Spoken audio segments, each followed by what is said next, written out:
The much anticipated update 2.03 drops in the next few days with the release of Fahkumram. So just what does this mean for Tekken 8? Is this the time Namco finally turns a new leaf and fixes a lot of the issues that came with Season 2? Will things just stay the same? Or maybe should we just keep our expectations low and not be disappointed? These are some of the biggest questions being asked in anticipation of the much anticipated coming update. So let's just talk about it, boys. Okay, so firstly, what are we expecting from this balance update and just why is it so important? Well, Namco have said that they'll address moves with excessive high return relative to risk, so just balance out the risk and reward. I don't know if that means hit moves or just character balance in general. They're also planning to adjust high performance moves that lead to one-sided gameplay, so that's a good change as well. They also say they'll prioritize moves with particularly high impact based on player feedback and match data. This is important and I hope it's true because we have been vocal. Like, I'm saying this update has to hit, guys. It has to fucking hit because we have been so freaking loud. Like, there's no way it goes over their head again, right? Right? Yeah, we can only hope, boys. We can only hope. And why is this update so important? Why are people's hopes based more so on this update than any of the previous updates we've seen? So this will be the last big balance update that will basically tackle moves like this, right? Hit moves and just regular balance update due to the amount of tournaments we'll be having from now going forward. So basically this is it in terms of large balance changes. So this is why people are so nervous about this particular update, because to some degree it is make or break.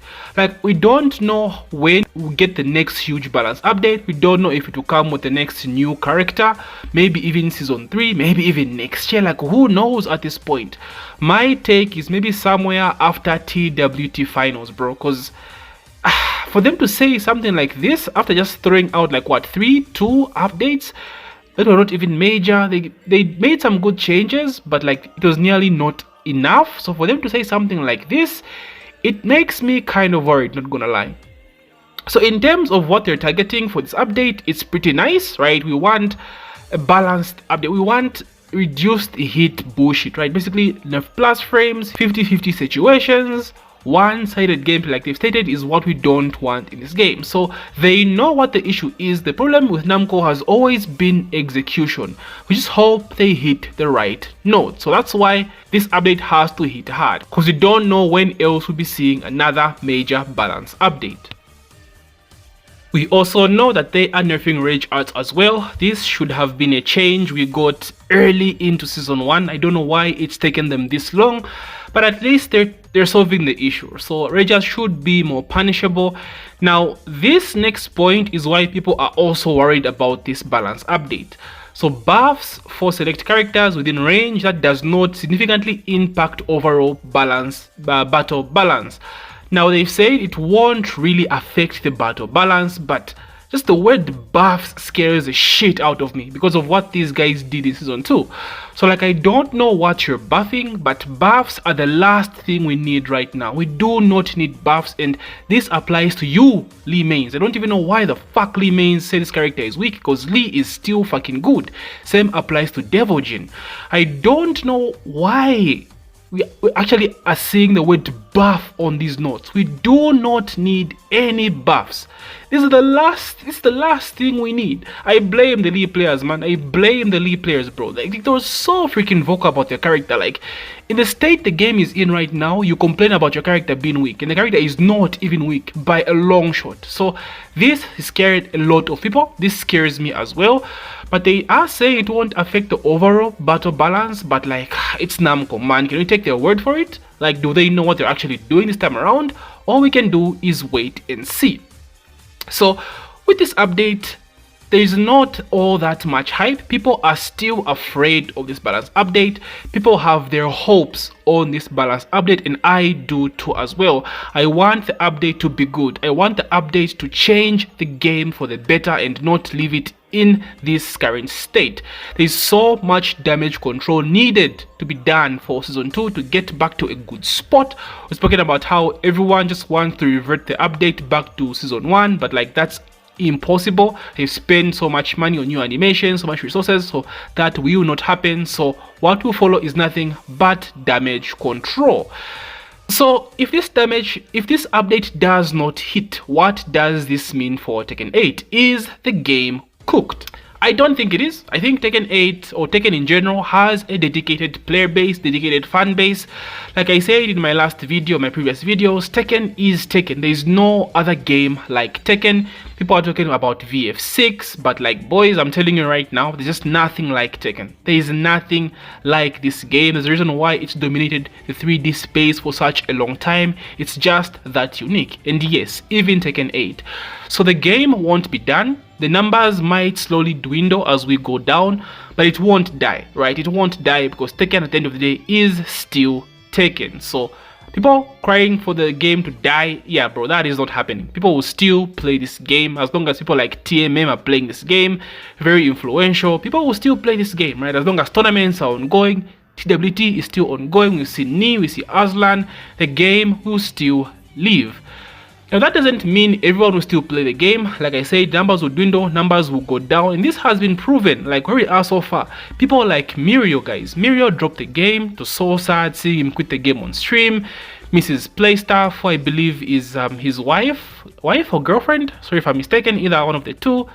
She quit as well. People like legendary Mihawk, bro, OG content creator, also quit Tekken 8. Frame Whisperer does not do Tekken 8 anymore. Ares, classic Ares, stopped back in like Tekken 7 season 3. I think he saw the future. Bro said fuck this shit. So numbers will keep going down. Big content creators will stop covering the game if things don't change. So the game won't die, but people will leave the game. A number of people will still leave the game, which still isn't a good look for the game.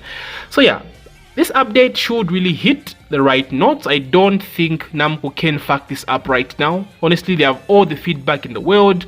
We have content creators. Like, there's no excuse this time around, right? Fool me 3 times, bro, then it's fuck you, right? Fool me once, fool me twice, but fool me 3 times, bro? Yeah, it's actually raps. So there's also one other thing I wanted to talk about regarding just the Tekken 8 gameplay and Tekken in general. So I was watching the Mix-Up VOD yesterday. So the Mix-Up is a tournament currently ongoing in Lyon, France, I believe. And there's one match in particular I want to talk about. So this was JDCR, my GOAT.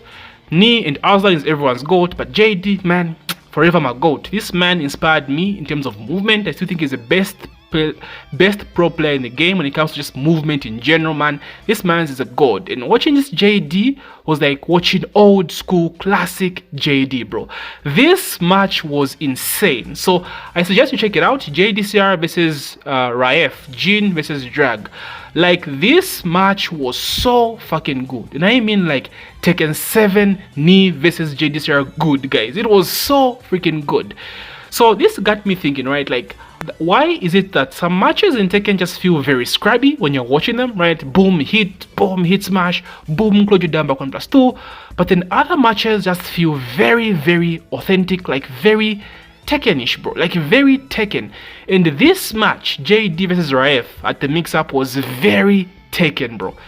Like, the defense on JD, the defense and the offense on Raef, like, it was just like watching T7, bro, like classic old school Tekken. So I got myself thinking, but like, why did this match give out those vibes? Then I came to the conclusion that honestly, I think it's some characters that just don't have as much bullshit as other characters in the game, especially when it comes to hit. So let's take a look at Drag, for example. Drag does not have like super bullshit stuff out in hit. He does have those tackles and that unbreakable throw, but all those come with risk. You have to place them correctly as a Drag, use them off of Oki and setups and stuff like that. So there is risk to doing those moves. If we look at Jin's hit, Jin was given his new forward 1+2 into Omen Mix-Up, but it's pretty slow and it can be stepped. So none of these were using all these hit stuff in this match, bro. Like, at least not to the degree you would see some player like, you see someone like Claudio use his hit, or Brian, right?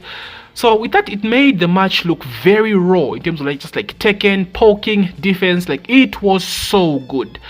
So it got me thinking, man, like, so if these characters were just nerfed, if all this hit bullshit was nerfed, Claudio forward 3-1 plus 2, sorry, forward 3-2, Laz is bullshit, Claudio bullshit, like if all this hit stuff was nerfed, Tekken is still there. Like that core Tekken that we all know and love, it's still there. It's just overshadowed by all this hit bullshit, right? Hit dash, hit burst, hit smash, hit engager. It's just overshadowed by all that. But like, you take away the pills, bro. Take away the pills and the seed. It's still there. The Tekken is still there. So it got me feeling some type of way. I felt happy because I know Tekken is still there, but I felt sad because of what season 2 just did to this game. And again, guys, please watch this match and you understand what I'm trying to say. Like the Tekken is still there, but how do we get it out of all this bullshit surrounding it, bro? Like how do we do that? So this update is the last hope we have in terms of hit being overhauled, which honestly I don't think will happen. Maybe some nerfs here and there, but I don't think the core mechanics of hit are going to be touched. So I think we just have to accept Tekken 8 for what it is. But like seeing those matches yesterday, especially this JDCR match, I felt good. Like I felt good. It's still fun to watch, some matches and some characters still play Tekken, man. Outside of hit, they still play Tekken, and I think Drag and Jin still do that. Of course, some stuff needs to be nerfed. Jin down to tracking is still stupid. Forward 2 is still tracking is still stupid. But like in context to the other characters in the game, Drag and Jin in hit are like okay characters, guys. They're like okay. So it was nice watching this match. Very, very refreshing. So will 2.03 actually bring the essence of Tekken out again? Are we going to see this Tekken come out and shine outside of just hit, bro? All we can do is wait and see, enemy gang. All we can do is wait. Judgment Day is here. July 8th is when this update drops, and we shall see, boys, we shall see. So anyway, boys, how do you feel about this coming update? What are your expectations? Are you excited? Are you nervous? Let me know your thoughts on this coming update, my boys. I love talking to y'all, so I would love to hear your thoughts. Thank you so much for watching my video, and please don't forget to doria that like button, subscribe if you're new. Zero enemy game, with the Predator be ever in your favor. GG.